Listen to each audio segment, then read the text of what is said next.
Alrighty, guys, Madman Mondello coming at you live from the Garden Garage here in beautiful Alabama. Alright, now, okay, Charlie Neuhaus. Okay, now Charlie, he bought for his brother a console, which we just finished, and we did a video on it, okay? Well, this one here is going to be for Charlie, alright? And Charlie wanted to go a little extreme, okay? Charlie, what he wanted was a dual nand, alright? So I obliged him, okay? For those of you that don't know what a dual NAND is, well, a dual NAND is simply two NANDs on one motherboard. It makes it two consoles in one. You have a retail side and then you have a hacked image side. Okay, so it's pretty simple to explain that way. All right. What we used on it was an HV3, which is normal, standard install. Okay, no big deal. Now, on the underside of the thing, you'll notice that there's a bunch of wires here. Okay, the post out is coming here instead of going down and through here and out. Well, I'm going to show you why. Alright, this here is what's known as a Diamond Viper. Okay? Now, I don't know if you can see or not. Yeah, there we go. Okay. So, alright, this here is a Diamond Viper, okay? And this is a Corona V1 model, you know, so it doesn't have a hand scaler chip. One less thing to burn out, okay? And what we've got here is the Diamond Viper itself. And as you can see, it's got a NAND, okay? Just like this side here, right here. That's your stock NAND right there. Okay, so all we're doing is adding another brain to it. Ain't no big deal. Okay, so as you can see, all right, there we go. Now, what's happening in this gigantic freaking mess here that you see?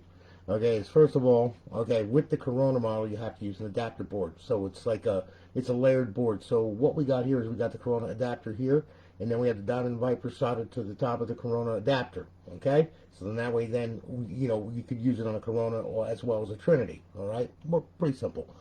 Okay, now what we have here is, of course, we have a ground for our ground side because we have no resistor here to, well, we have no capacitor to tie to for 3.3 volts.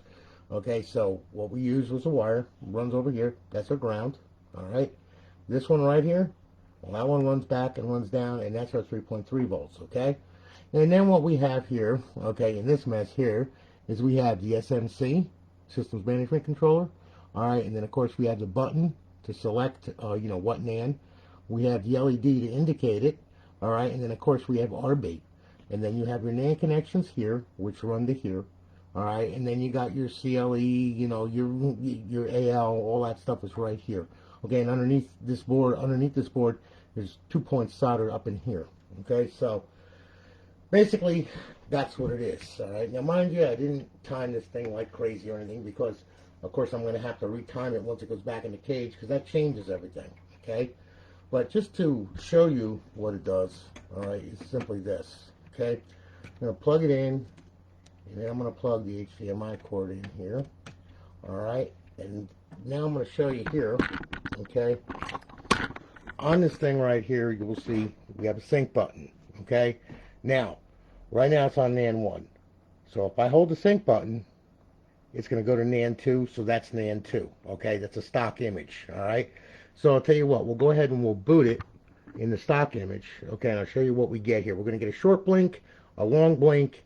Then you see 3 quick blinks, and it's going to boot into the retail image. Okay, so there you go. That was 1. Then the long one. Okay, so it didn't do the 3, but anyway, you know, there you go. Okay, so you know it's bypassing, and what we're doing is this is the retail side of the console. All right, real simple. And then of course to go boot into the dash. There we are. Okay, so now I'm going to power this thing off. Okay, now, okay, now what we're going to do. Okay, is we're going to go ahead and we're going to select the hacked image. Okay, so that's going to be NAND 1. There you go. Now, there's the HV3 chip. Now, mind you, it's going to blink quite a few times. You're going to get a couple of pulses, a long pulse, a couple pulses, a short pulse, whatever, however long it takes to boot. Okay, now mind you, like I said, this is just to get it running. All right, this is not going to be the finished product. The finished product will be when it's in the cage with everything attached to it, and then I retime it and make sure that it boots up within 1 to 3 cycles. Okay, so anyway, we're going to boot it up now. All right, as you can see, it blinks a little differently, and I do believe that was 1 shot, 1 kill. That's pretty good. And that is going to be the hacked image side. Okay, and there we go. And we should make it a dashboard. And there we are, okay? Now, in case you're wondering if it is a hacked image side or not, here, I'm going to show you something here, okay? Look. All right. Now, we'll take a look at the monitor there. And I'll tell you what I'll do. I'll plug in this USB stick here. All right, and then let me sync up a controller here. Where the heck is it? Well, it's around here. So, there it is. Okay. All right. Now, we'll sync up a controller. Okay. There we go. All right. Now, what we'll do, we'll go on over to My Games. Okay. See FX menu? And, of course, FX menu is going to run. Okay. And there you go. So, that is your hacked console right there. All right. Now, if you're wondering, okay, we'll turn it off. And then what I'll do is I will go ahead, I will select the stock image, just so you can see. All right, there's the stock image. We'll boot it. Okay. There you go. There she goes. Now I'm going to plug in this USB stick, same USB stick. And I'm going to sync the controller. Okay. All right. Now what we'll do is we'll go over to My Games, and you'll see FX menu, right? But watch what happens. Can't launch FX menu, okay? Because it's unsigned code. That's the reason why. So that's your retail side. All right. So anyway, for all intents and purposes, for those of you who have asked me what a dual NAND is, and I've had a lot of people ask me that and everything, that's the best way to explain it right there. All right. So anyway, guys, listen. Thanks for hanging with me. Hey, Brandon, how are you? David, what's happening, man? Dude, I'm going to give you what's a dual NAND. Yeah, of course I can triple NAND a console. That's not a problem. You can triple NAND it, and you can actually, what you can do is you can put a retail image on it. You can put a hacked RGH image on it. And then you can actually, set it up for a dev kit, utilizing the dev kit mod, that you can get for this thing.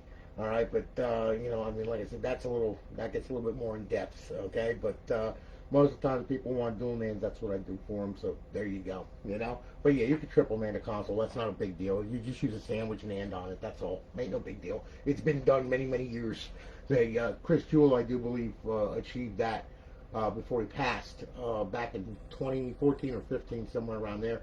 He also was able to dual NAND a 4 gigabyte Corona, which was deemed impossible by Team Executor, and Chris Jewell said, yeah. And Chris Jewell pretty much made a fool out of him. So, there you go. All right. But anyway, that's what a dual NAND is, okay? I'm glad I can answer your questions and everything. All right, people want to know what it was? Well, there it is, okay? Pretty simple. So anyway, I'm going to go ahead and get this thing back together again, and it's getting a 2 terabyte drive, so this is going to be interesting. So anyway, you all have a good one, guys, and I'll holler at you later, okay? You all take it easy.